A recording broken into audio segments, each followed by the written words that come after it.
প্রিয় দর্শক, আপনারা জানেন সংসদের বর্তমানে বিরোধী দল কিন্তু জামাত ইসলাম। আপনারা জানেন বিরোধী দল সরকার দল যতটুকু সংসদ থেকে যতটুকু আপনার ভর্তুকি পাবে, যেমন রাস্তাঘাট নির্মাণের ক্ষেত্রে, সংস্কারের ক্ষেত্রে, তাদের এলাকা উন্নয়নের ক্ষেত্রে যতটুকু সুবিধা পাবে সরকার দল, বিরোধী দল কিন্তু কখনোই ততটুকু সুবিধা পাবে না এবং তাদেরকে কখনো দেওয়া হবে না।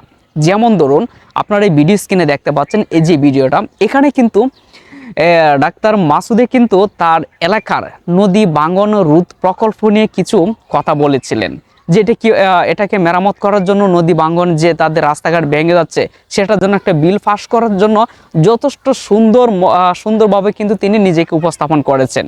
আচ্ছা, যাই হোক, এই কথা শোনার পরে এটা প্রশ্নের উত্তর দেওয়ার কথা কিন্তু প্রধানমন্ত্রী তারেক রহমান এই প্রশ্নের উত্তরে শুধু এইটুকুই বলেছে যে বাংলাদেশের নদী ভাঙন এটা আসলে নতুন কিছু না, বাংলাদেশের বিভিন্ন প্রান্তে কিন্তু নদী ভাঙন হয়, আর সেই কারণেই কিন্তু আমরা খাল খননের প্রস্তুতি নিয়েছি। শহীদ জিয়া রহমানও কিন্তু খাল খননের প্রস্তুতি নিয়েছেন, যার ফলে নদী ভাঙন রোধ প্রকল্প এটা আসলে অনেকটা আয়ত্তের মধ্যে আসছে।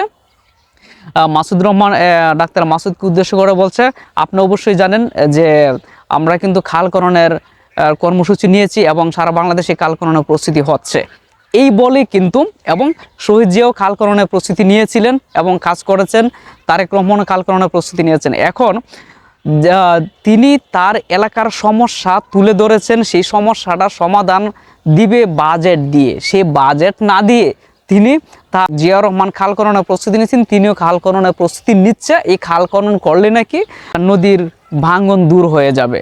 আসলে এই ভিডিওতে কি পরিমাণ যে কমেন্ট মানুষে বকাঝকা করেছে এটা আসলে বলার বাহিরে। একটা ভাঙন কিভাবে রোধ করা যায় সেটা আপনার সংস্কার না করে আপনি খাল খননের কথা বলে দিয়েছেন। এখন ঘরের যদি আপনার খুঁটি না থাকে, তাহলে ঘরের চালের নিচে খুঁটি না দিয়ে যদি আপনি ঘরের বাইরে খুঁটি লাগান, তাহলে কি আপনার ঘরের চাল কি থাকবে? ঠিক তারেক রহমানও একই দিক নির্দেশনা দিয়েছেন ডাক্তার মাসুদকে, যে আপনার নদী ভাঙন শুরু হয়েছে, রাস্তাঘাট ভেঙে গেছে, কোনো সমস্যা নাই, আপনি খাল খনন করেন, তাহলে নদী ভাঙন রোধ হয়ে যাবে।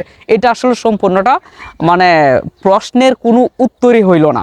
এই ব্যাপারে যে কমেন্টে যদি দেখেন, কমেন্টে শত শত কমেন্ট, শুধু সব নেগেটিভ, পজিটিভ কোনো কমেন্টেই তারা পায় নাই। এই যদি হয় বর্তমান সরকারের অবস্থা, তাহলে চিন্তা করেন বিরোধী দল কীভাবে তাদের এলাকা উন্নয়নে কাজ করবে।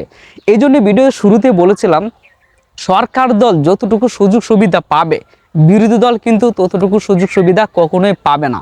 কারণ সরকার চায় না যে বিরোধী দল তাদের এলাকা উন্নয়ন করুক, জনগণের মন জয় করুক, এটা কখনো সরকার দলীয় কখনোই চাইবে না। প্রিয় দর্শক, ভিডিওটি যদি ভালো লাগে থাকে অবশ্যই সাবস্ক্রাইব করে পাশে থাকবেন।